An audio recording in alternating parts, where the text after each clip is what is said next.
যাচ্ছি সংবাদ প্রকাশের সাপ্তাহিক আয়োজন টপ 7-এ। সঙ্গে আছে আমি পাপিয়া মামুন। শুরুতে জানিয়ে দিচ্ছি আজকের প্রধান শিরোনামগুলো। ডিজিটাল নিরাপত্তা আইন বাতিল, নতুন আইন সাইবার সিকিউরিটি অ্যাক্ট। তৈরি পোশাক রপ্তানিতে শীর্ষে বাংলাদেশ। ডেঙ্গুর প্রকোপ থামছেই না, প্রতিদিন বাড়ছে আক্রান্ত ও মৃত্যুর সংখ্যা। টানা বৃষ্টিতে রাঙামাটি জেলার বিভিন্ন এলাকায় পাহাড় ধস। 10 বছরের বেশি বয়সী মেয়েদের স্কুল বন্ধের নির্দেশ দিলেন তালেবান সরকার। নারী ক্রিকেট দলের সাফল্য আশাব্যঞ্জক নয় বলছেন বিশ্লেষকরা। রাজ্যকে নতুন নামে ডাকছেন পরিমণি, দাম পরিবর্তন কোন ইঙ্গিত বহন করছে? এবার বিস্তারিত।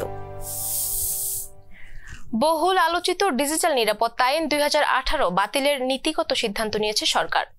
তার বদলে করা হচ্ছে নতুন আইন। নতুন আইনের নাম সাইবার সিকিউরিটি অ্যাক্ট বা সাইবার নিরাপত্তা আইন। 7 আগস্ট সোমবার মন্ত্রিসভার বৈঠকে এই সিদ্ধান্ত নেওয়া হয়। একটি টেক্সট রিপোর্ট। নানা আলোচনা সমালোচনার মধ্যে ডিজিটাল নিরাপত্তা আইন 2018 বাতিলের সিদ্ধান্ত নিয়েছে সরকার। তার বদলে এটি নতুন করে সাইবার নিরাপত্তা আইন 2023 নামে প্রতিস্থাপিত হবে। সোমবার সকালে প্রধানমন্ত্রী শেখ হাসিনার সভাপতিত্বে মন্ত্রিসভার বৈঠকে এ সিদ্ধান্ত নেওয়া হয়।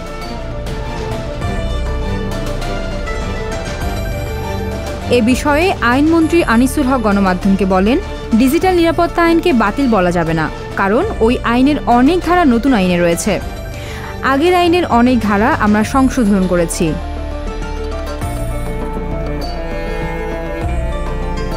তিনি আরও বলেন, যেসব পরিবর্তন আসছে তার মধ্যে একটি গুরুত্বপূর্ণ বিষয় হচ্ছে মানহানির মামলার আগে জেল ও জরিমানার বিধান ছিল। জেলের বিধানটি বাদ দিয়ে শুধু জরিমানার বিধান রাখার প্রস্তাব করা হয়েছে।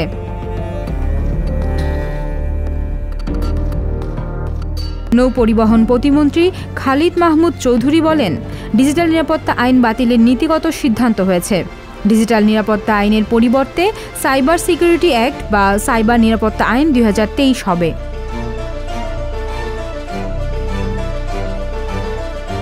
এর আগে ডিজিটাল নিরাপত্তা আইন হয় দ্রুত সংশোধন নয়তো বাতিল করার দাবি উঠে জাতীয় সংসদে। এই আইনের কঠোর সমালোচনা করে বিরোধী দলের 2 সংসদ সদস্য বলেন, ভয় ও আতঙ্কের পরিবেশ সৃষ্টি করার জন্য সরকার এই আইন করেছে। সাধারণ মানুষ ও সাংবাদিকেরা এই আইনের মাধ্যমে হয়রানি ও নির্যাতনের শিকার হচ্ছেন। ডিজিটাল নিরাপত্তা আইন এখন ডিজিটাল আতঙ্কে পরিণত হয়েছে।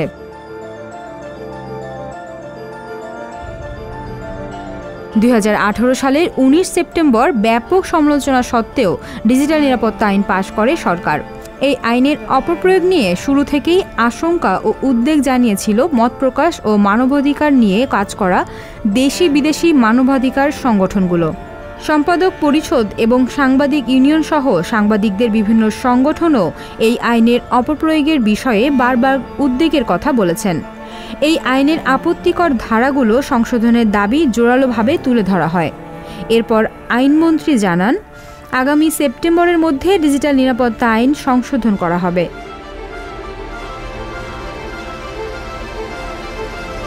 বেশ কিছুদিন ধরেই মানবাধিকার কর্মীরা বলছিলেন, ডিজিটাল নিরাপত্তা আইনের প্রয়োগই এখন অপপ্রয়োগ। এই আইনে করা মামলার আসামিদের মধ্যে বড় অংশই সাংবাদিক।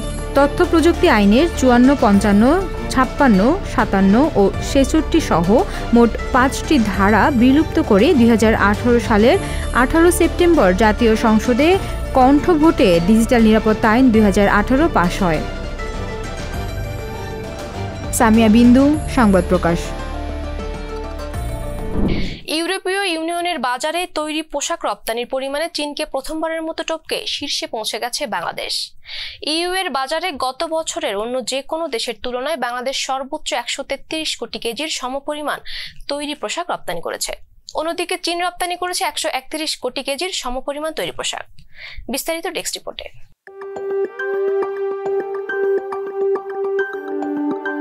ইউরোপের বাজারগুলোতে তৈরি পোশাক রপ্তানিতে প্রথমবারের মতো চীনকে টপকে শীর্ষে পৌঁছে গেছে বাংলাদেশ। গত ৩ বছর ধরে ইউরোপের বাজারে অন্য যে কোনো দেশের তুলনায় বাংলাদেশ সর্বোচ্চ ১৩৩ কোটি কেজির সমপরিমাণ তৈরি পোশাক রপ্তানি করেছে। অন্যদিকে একই সময়ে চীন রপ্তানি করেছে ১৩১ কোটির সমপরিমাণ তৈরি পোশাক। ২০২১ সালের তুলনায় গত বছর পরিমাণের দিক থেকে বাংলাদেশের পোশাক রপ্তানি ২১.২০% বাড়লেও চীনের বেড়েছে ১১.৮৬%।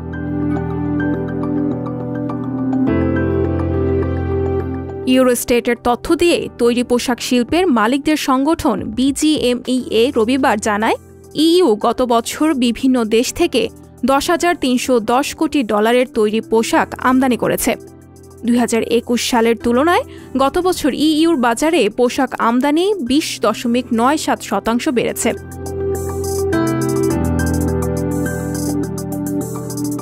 যদিও চীনের চেয়ে বাংলাদেশি তৈরি পোশাকের রপ্তানি মূল্য কেজি প্রতি $৫.৮২ কম, তাতে এই বাজারে চীনের তৈরি পোশাক রপ্তানি বাংলাদেশের তুলনায় $৭২৬ কোটি বেশি। রপ্তানি হওয়া পোশাকের পরিমাণে বাংলাদেশ এগিয়ে গেলেও অর্থের হিসাবে চীনের নিচে রয়েছে। ইইউতে গত বছর চীন $৩,০১৫ কোটি তৈরি পোশাক রপ্তানি করেছে। দেশটির রপ্তানি বেড়েছে ১৭%, আর বাংলাদেশ গত বছর রপ্তানি করেছে $২,২৮৮ কোটি তৈরি পোশাক। এই রপ্তানি ২০২১ সালের তুলনায় ৩৫.৬৯% বেশি।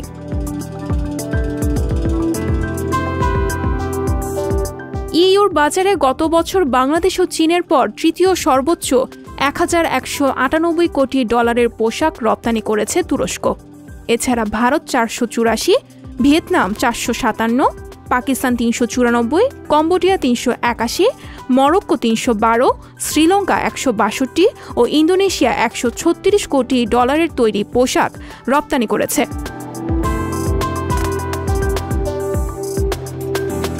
প্রসঙ্গত, ইইউর বাজারে বাংলাদেশ দ্বিতীয় সর্বোচ্চ কম দামে পোশাক রপ্তানি করে। গত বছর বাংলাদেশের রপ্তানি হওয়া প্রতি কেজি পোশাকের গড় মূল্য ছিল $১৭.২৭, যা এক বছর আগে অর্থাৎ ২০২১ সালে ছিল $১৫.৪২। অর্থাৎ গত বছর বাংলাদেশের রপ্তানি হওয়া পোশাকের গড় মূল্য প্রায় ১২% বেড়েছে।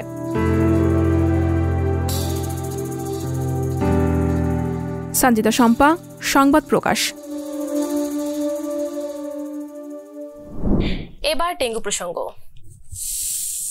ফের ছড়িয়ে পড়েছে ডেঙ্গু আতঙ্ক। প্রতিদিনই ডেঙ্গুজনিত জটিলতায় কেউ না কেউ মারা যাচ্ছেন। নিজেরা সচেতন হওয়া সত্ত্বেও পারিপার্শ্বিকতার কারণে ডেঙ্গু জ্বরে আক্রান্ত হতে পারেন যে কেউ। জাহিদ রাকিবের প্রতিবেদন।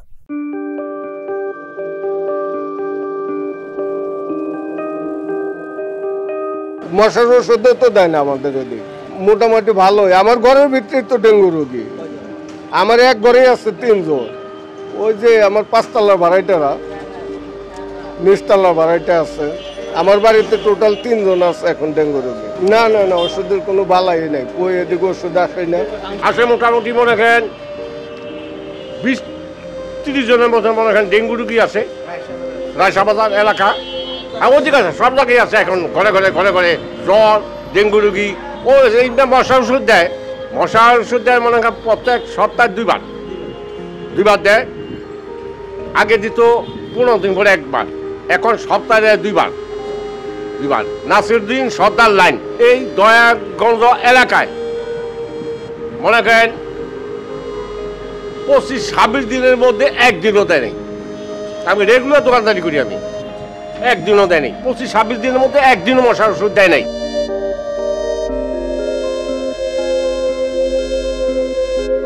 দয়াগঞ্জ এলাকায় ডেঙ্গু রোগের ওষুধ পানি কেউ দেয় না, আর রোগীও বেশি, কিন্তু কোনো এই এলাকার ভিতরে কোনো মশার ওষুধ দেয় না।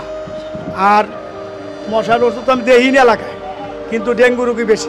প্রতি ঘরে কি ২-৪ ঘরে পরপরই আছে। আমার বাসাও ২-১ হয়েছিল, কিন্তু কোনো ওষুধ পানি দেয় না। এতে এমনি আমরা বাড়ি ঘরে এমনি পরিষ্কার রাখি, কিন্তু কোনো সিটি কর্পোরেশনের লোকেরা কোনো অফিস থেকে কোনো ওষুধ পানি দেয় না।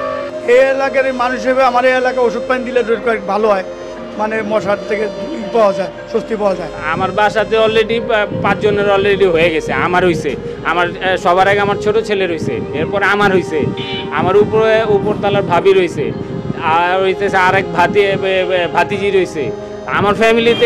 আমাদের ফ্যামিলিতে অলরেডি 5-6 জনের অলরেডি হয়ে গেছে। এই যে আপনি তো দয়াগঞ্জ এলাকায় দীর্ঘদিন ব্যবসা করেন, এই আশেপাশে অনেক দোকান আছে, বাসাবাড়ি আছে, এই এলাকায় প্রচুর রোগী হসপিটালে আছে, অনেক অনেক অনেক। এই এলাকায় আক্রান্ত কেমন এখন ওভারঅল তো হ্যাঁ না, আমরা তো আর ওইভাবে বলতে পারবো না যে সেতে হ্যাঁ শোনা যায় তো যে ওনার হয়েছে এরকম তো শোনা যায়। আপনার বাসাবাড়ি এলাকা বা আপনার দোকান যে এলাকায় আছে, এইসব এলাকায় ওই সিটি কর্পোরেশন বিকালবেলা ওষুধ দেয় কিনা? আমাদের এলাকাতে ওই পাশের যেটা 45 নম্বর ওয়ার্ড যেটা, এখানেতে আমাদের রেগুলার দেয়, ঠিক আছে। এখানে মানে প্রতিদিন না হলে একদিন অন্তর অন্তর দেয়, কিন্তু হচ্ছে এখন এই সাইডটাতে তো খুব একটা বেশি দিতে দেখি না।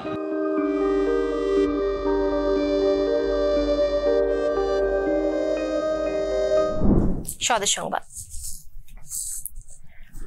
কয়েকদিনের টানা বৃষ্টিতে রাঙ্গামাটি জেলার বিভিন্ন এলাকায় পাহাড় ধস দেখা দিয়েছে। এতে যে কোনো মুহূর্তে পাহাড় ধসের আশঙ্কায় থাকা ঝুঁকিপূর্ণ লোকজনকে নিরাপদে সরে যেতে সতর্কবার্তা জারি করেছে রাঙ্গামাটির জেলা প্রশাসন। এদিকে ঝুঁকিপূর্ণ এলাকায় মাইকিং করে সতর্ক করা হচ্ছে প্রশাসনের পক্ষ থেকে। রিকো চাকমা তথ্য ছবিতে টেক্সট রিপোর্ট।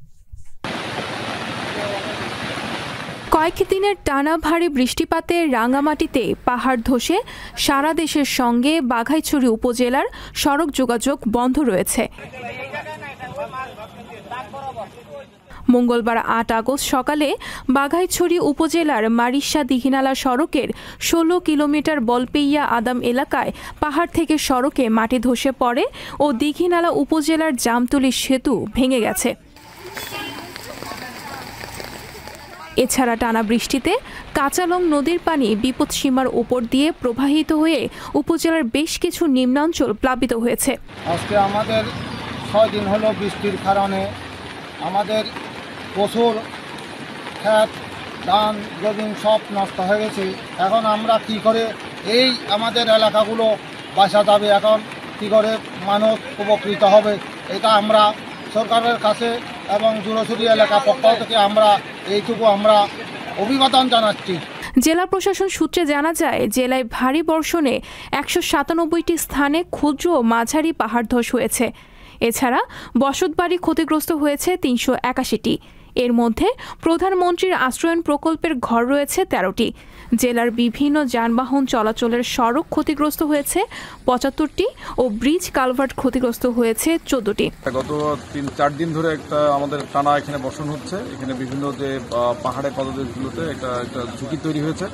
তা আমরা এটা শহরের বিভিন্ন জায়গাতে আপনার একটা আশ্রয়কেন্দ্র খোলা হয়েছে। সেখানে লোকজনগুলোকে, বিশেষত নারী শিশু যারা বয়স্ক আছে, তাদেরকে প্রায়োরিটি দিয়ে আমরা সেই আশ্রয়কেন্দ্রগুলোকে নিয়ে যাওয়ার ব্যবস্থা করেছি জেলা পুলিশের পক্ষ থেকে। এবং সার্বক্ষণিক আমাদের উদ্ধারকারী টিমও এটা প্রস্তুত আছে, যে কোনো ঘটনাতে এটা যাতে তারা কুইক রেসপন্স করতে পারে সেটার আমাদের ব্যবস্থা আছে। এছাড়াও যে বিভিন্ন ছোটোখাটো যে ধসগুলো এখানে হচ্ছে, আমি প্লাস হলো আমাদের ডিসি সাহেব আছে, একসাথে সবাই মিলে আমরা এই জায়গাগুলো সরজমিনে পরিদর্শন করে সংশ্লিষ্ট বিভাগগুলোকে আমরা নিয়ে এইগুলোকে দ্রুত মেরামত করার জন্য আমরা চেষ্টা করছি। রাঙ্গামাটিতে আপনারা জানেন যে 4 দিন যাবত টানা বৃষ্টি হচ্ছে। তো টানা বৃষ্টিতে পাহাড় ধসের একটা সম্ভাবনা আছে এবং অনেক জায়গাতে ছোটোখাটো পাহাড় ধস ইতিমধ্যে শুরু হয়ে গেছে। আমরা যেখানে যেখানে পাহাড় ধস হয়েছে বা হচ্ছে, আমরা সংশ্লিষ্ট বিভাগকে সেখানে দ্রুত রাস্তা মেরামতের জন্য নির্দেশনা দিচ্ছি। ইতিমধ্যে দেখতে পাচ্ছেন এখানে আমাদের একটি সড়কে একটু পাহাড় ধস হয়েছে রাস্তার পাশে। রাস্তাটি সম্পূর্ণ ক্ষতিগ্রস্ত হয়নি, গাইডওয়ালটি ক্ষতিগ্রস্ত হয়েছে। তো এখানে এসডিডি এক্সেল মহোদয় তারা কাজ করছে রাস্তাটি মেরামত করার জন্য। এখানে পুরো রাঙ্গামাটি জেলায় 182টা আশ্রয়কেন্দ্র খোলা হয়েছে। আশ্রয়কেন্দ্রের লোকজনকে, যে সকল লোকজন পাহাড়ের পাদদেশে ঝুঁকিপূর্ণ অবস্থা ছিল, তাদেরকে আমরা আশ্রয়কেন্দ্রে স্থান দিয়েছি, তাদেরকে খাবার দেওয়া হচ্ছে এবং আমরা সবসময় বিষয়টি মনিটরিং করছি কোথাও কোনো সমস্যা হচ্ছে কিনা। এদিকে পাহাড় ধস ও টানা বৃষ্টিতে জেলার 683 হেক্টর জমিতে ফসলের ক্ষয়ক্ষতি হয়েছে। এছাড়া পাহাড় ধসের ঘটনায় আহত হয়েছেন 10 জন ও 1 জন নিখোঁজ রয়েছেন। অপরদিকে জেলায় বিলাইছড়ি উপজেলার ফারুয়া ইউনিয়ন ও জুরাছড়ি 4টি ইউনিয়ন পাহাড়ে ঢলে প্লাবিত হয়েছে। সঞ্জিতা শম্পা, সংবাদ প্রকাশ। আন্তর্জাতিক। আফগানিস্তানে দ্বিতীয় দফা ক্ষমতায় এসে যুগোপযোগী শাসন ব্যবস্থার কথা বললেও একে একে নারীর অধিকার কেড়ে নিয়েছে তালেবান সরকার। এবার 10 বছরের বেশি বয়সী মেয়েদের স্কুল বন্ধের ঘোষণা দিয়েছে সরকার। এই নিষেধাজ্ঞাকে নারী অধিকারের উপর আরো কঠোর আঘাত হিসেবে আখ্যায়িত করেছে ব্রিটিশ সংবাদ মাধ্যম বিবিসি ফার্সি বিভাগ। রুমি প্রভা টেক্সট রিপোর্ট।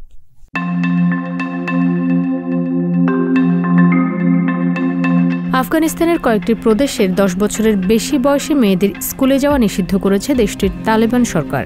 রোববার বিবিসির ফার্সি বিভাগের এক প্রতিবেদনে এ তথ্য জানানো হয়েছে।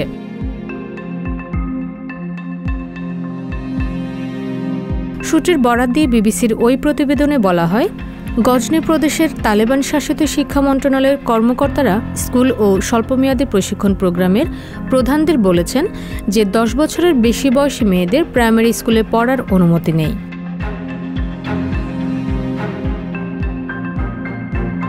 ওই নির্দেশনায় আরও বলা হয়, কিছু এলাকায় প্রচার ও নির্দেশনা মন্ত্রণালয় মেয়েদের স্কুলের প্রধানদের অনুরোধ করেছিল যে তৃতীয় শ্রেণীর ওপরে অধ্যয়নরত মেয়েদের বাড়িতে পাঠিয়ে দিতে।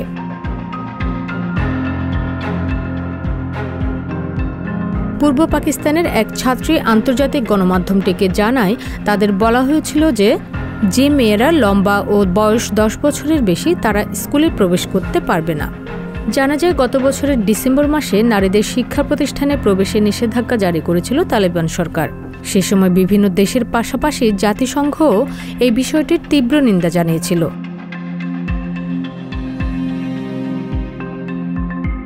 এদিকে কট্টরপন্থী তালেবানরা দেশটিতে ক্ষমতাসীন হওয়ার পর থেকে নারীদের বিভিন্ন বিষয়ে অতিমাত্রায় রক্ষণশীল হওয়ার ব্যবস্থা নিচ্ছে। এসব কারণে অনেক ছাত্রী মানবাধিকার কর্মীরা দেশটি ছেড়ে যেতে বাধ্য হয়েছেন। তালেবান সরকারের একের পর এক নারীবিদ্বেষী বিভিন্ন কর্মকাণ্ডের কারণে বিভিন্ন উপায়ে দেশটির নারীরা এখনও দেশ ছেড়ে পাড়ি দিচ্ছে বিশ্বের বিভিন্ন দেশে। রুমি প্রভা, সংবাদ প্রকাশ। খেলার খবর। 2018 সালে এশিয়া কাপ জিতেছিল বাংলাদেশের মেয়েরা। এরপর বড় কোনো সাফল্য ধরা দেয়নি নারী ক্রিকেট দলের। সম্প্রতি ভারতের বিপক্ষে দারুণ খেলেছে নিগার সুলতানারা। মাঝের এই সময়টাতে নারীদের ক্রিকেট সেভাবে অগ্রসর না হওয়ায় কিছুটা হতাশ ক্রিকেট কোচ ও বিশ্লেষক নাজমুল আবেদিন ফাহিম। কাজী পাপ্পুর প্রতিবেদন।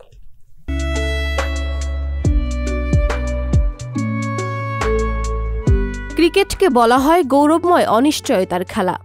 এশিয়ার শ্রেষ্ঠত্বের লড়াইয়ে সাকিব, তামিম, মুশফিকরা যে কাজ করতে পারেননি সেই অসম্ভব কাজটা করে দেখিয়েছিল সালমা জাহানারারা। 2018 সালে টাইগ্রেসরা এশিয়া কাপে সবচেয়ে সফল দল ভারতকে হারিয়ে শিরোপা জিতে নেয়।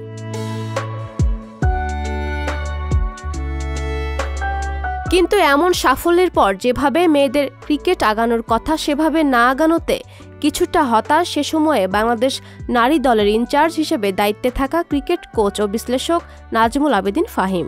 জাগরণের বলবো কোথায়, 2018-তে আমরা যে এশিয়া কাপে জিতলাম, তারপরে যা হওয়া উচিত ছিল তা হয়নি। আমরা তারপরে কিন্তু আর ক্রিকেট খেলেছি, কিন্তু যেই রেজাল্ট আমাদের হওয়া উচিত ছিল, নতুন নতুন কিছু খেলা উঠে আসার ব্যাপার এবং পারফরমেন্সের মধ্যে একটু পরিবর্তনের ব্যাপার, সেটা কিন্তু হয়নি। আবার ঘুরে ফিরে কিন্তু আমরা তেমনই হয়ে গিয়েছিলাম। কিন্তু রিসেন্টলি আবার আমরা দেখেছি যে এই ভারতীয় দলের বিরুদ্ধে আমরা খেলেছি। আমার মানে মাঝখানে যারা ম্যানেজমেন্টের দায়িত্বে ছিল তারা খুব ভালো কাজ করেনি। মেয়েদেরকে কীভাবে হ্যান্ডেল করতে হবে, একটা মেয়েদের দলকে কীভাবে ওদের কাছ থেকে পারফরমেন্স আদায় করে নিতে হবে, সেটা বোধহয় তারা বুঝতে পারেনি এবং করতে পারেনি। যে কারণে আমরা দেখেছি অনেক ভালো ভালো খেলোয়াড়ও পারফর্ম করতে পারেনি। অনেক ভালো ভালো খেলোয়াড় এখন আর খেলছে না। যারা 2 বছর পরে 4 বছর পরে জাতীয় দলে খেলবে, তাদেরকে তৈরি করার ব্যাপারে আমাদের যথেষ্ট উদ্যম আমাদের নেই। আমার ধারণা যে এই টিম করা বা অন্য বয়সভিত্তিক দল করা খুব জরুরি। এবং আমাদের এখানে বয়সভিত্তিক দল ছেলেদের মতো এতগুলো না হলেও কিছু কিছু বয়সভিত্তিক দল, একটা আন্ডার 23 টিম করা, যেন কয়েকটা প্ল্যাটফর্ম থাকে, মেয়েরা যেন ওইসব জায়গায় নিজেদেরকে এক্সপ্রেস করার সুযোগ পায়। টাইগ্রেসদের পেস বোলিং অ্যাটিংয়ে নতুন সেন্সেশন মারুফ আক্তার। ডানহাতি পেস বোলিংয়ের পাশাপাশি আগ্রাসী ব্যাটিংও করতে পারেন তিনি। মারুফার প্রশংসায় পঞ্চমুখ ছিলেন ভারতীয় সহ অধিনায়ক স্মৃতি মান্দানা। প্রশংসা করেছেন নাজমুল আবেদিন ফাহিমও, পাশাপাশি বলেছেন তাকে আরও যত্ন নিতে। She is very talented, very athletic. ওর চিন্তাভাবনাগুলি খুব পরিষ্কার, কমপ্লিকেটেড না, ভেরি আনকমপ্লিকেটেড। এবং নিজের উপর যথেষ্ট বিশ্বাস রাখে, এবং এটার ক্যারিয়ার একেবারেই শুরু। ও যা এখন করছে এটা নিয়েই ও শুরু করেছে, কিন্তু এখান থেকে ওর শুধু ইম্প্রুভমেন্টই হবে। ও চমৎকার ফিল্ডিং করে, চমৎকার থ্রো করে, এবং ওর ব্যাটিং করার সক্ষমতা আছে, কিন্তু ওটা আমরা এখনও দেখিনি। ও বড় বড় 6 মারতে পারে, এবং সেটা এখনও আসেনি, এটা আস্তে আস্তে আসবে হয়তো। বাট আমার মনে হয় ও ভবিষ্যতের একজন বড় প্লেয়ার হিসেবে বাংলাদেশ দলে খেলবে এবং লম্বা সময় ধরে খেলবে, এবং ওর মতো আরও কিছু খেলোয়াড় যদি আমাদের এখানে যুক্ত হয়, বাংলাদেশ দল ভালো একটা দল হিসেবে দাঁড়াতে পারবে বিশ্ব ক্রিকেটে। অতীত ভুলে বর্তমান নারী কমিটি টাইগ্রেসদের ক্রিকেটকে আরও ভালো দিকে নিয়ে যাবে বিশ্বাস নাজমুল আবেদিন ফাহিমের। নতুন একজন কোচ এসছে, খুব বেশি দিন পুরনো হয়নি, নতুন সিলেকশন কমিটি এসছে, এবং আমার ধারণা এখন আরও অর্গানাইজড কাজ হবে। কিন্তু মাঝখানে যারা দায়িত্বে ছিলেন তারা খুব ভালো একটা কাজ করতে পারেননি আমার মনে হয়। মেয়েরা কিন্তু এখন বড় বড় জায়গায় টুর্নামেন্ট খেলবে, কিন্তু এবং ওরা যখন খারাপ খেলবে সেটা কিন্তু আমার দেশের জন্য দুর্নাম বই নিয়ে আসবে।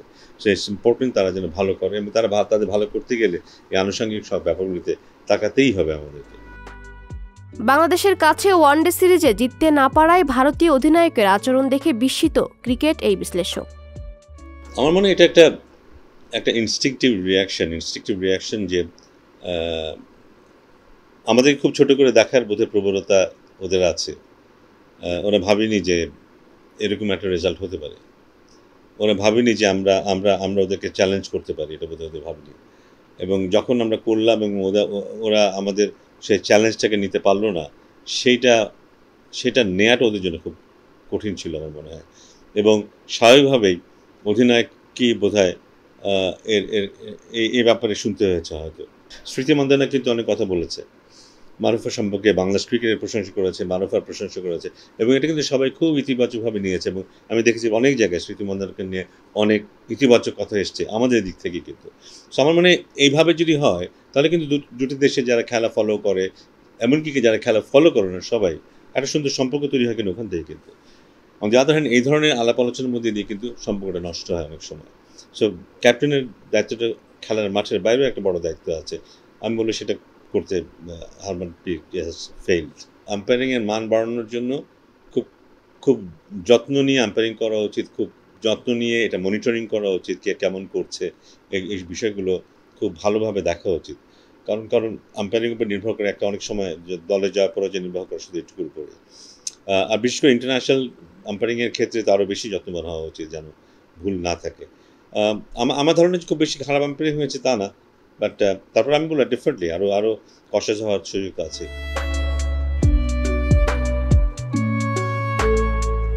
পাপিয়া মামুন, সংবাদ প্রকাশ।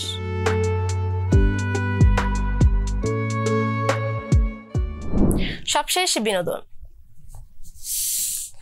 রাজপুরীর সন্তান হিসেবে ইতিমধ্যে ঢালিউডপাড়ায় বেশ পরিচিত রাজ্য, কিন্তু হঠাৎ কিছুদিন ধরে রাজ্যকে নতুন নামে ডাকছেন পরিমণি। ইদানিং ছেলেকে পদ্ম নামে সম্বোধন করতে দেখা গেছে।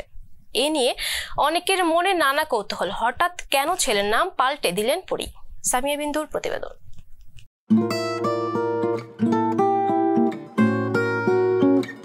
বাবা মা খুব শখ করে নিজ সন্তানের নাম রাখেন। কেউ কেউ নিজের ভালোবাসার মানুষের নামের সাথে মিলিয়ে রাখেন সন্তানের নাম। শোবিজের তারকা দম্পতি শরীফুল রাজ ও পরিমণির ভালোবাসার ঘর আলো করে আসে এক পুত্র সন্তান। তেমনি বাবার নামের সঙ্গে মিল রেখে নবজাতকের নাম রাখেন শাহিম মোহাম্মদ রাজ্য।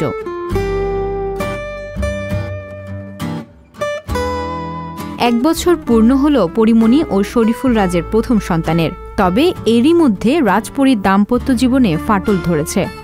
কয়েকদিন আগে ফাঁস হওয়া কিছু ভিডিওর জেরে আলাদা থাকছেন তারা।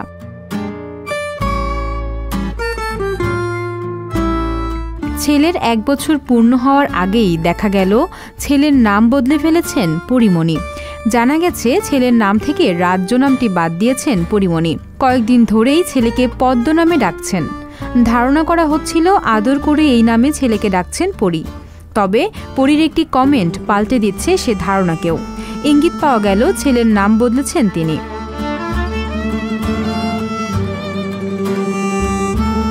সোমবার জার্জ মাল্টিমিডিয়ার কর্ণধার আব্দুল আজিজ তার ফেসবুক ভেরিফাইড প্রোফাইলে পরিমণির ছেলের সঙ্গে তোলা একটি ছবি পোস্ট করেন। সেখানে এই প্রযোজক ক্যাপশনে লেখেন, আমার কোলের পদ্মফুলের সমস্ত মনোযোগ মাইলের দিকে। বলতে পারবেন আমার কোলের পদ্মফুলের নাম কি? এত কিউট বেবি আমার জীবনে কমই দেখেছি, মাশাআল্লাহ।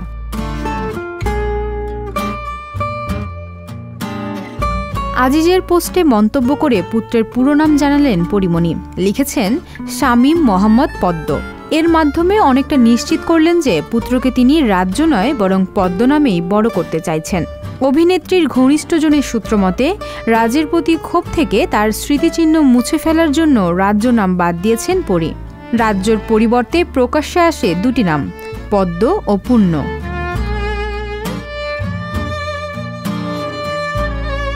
এসব বিষয়ে পরীমণি বলেন, সব নামেই ডাকা যাবে রাজ্যকে।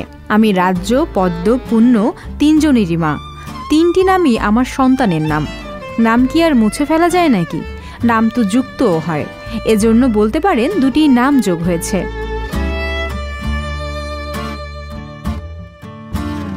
পরীমণি নিজের পরিচয়ে ছেলেকে বড় করতে চান, ফলে রাজের সঙ্গে মিলিয়ে রাখা রাজ্য নাম বদলেছেন তিনি। যদিও পরীমণি তার সন্তানকে আগে থেকে ভালোবেসে পদ্মফুল বলে ডাকতেন, তবে ছেলের নাম পরিবর্তন করেছে এমন কোনো মন্তব্য করেনি এই নায়িকা। সামিয়া বিন্দু, সংবাদ প্রকাশ। দর্শক, এই ছিল আজকের আয়োজন। দেখা হবে আগামী পর্বে। যে কোনো তথ্য জানতে চোখ রাখুন সংবাদ প্রকাশের ফেসবুক পেজ, ইউটিউব চ্যানেলে। সবাইকে ধন্যবাদ।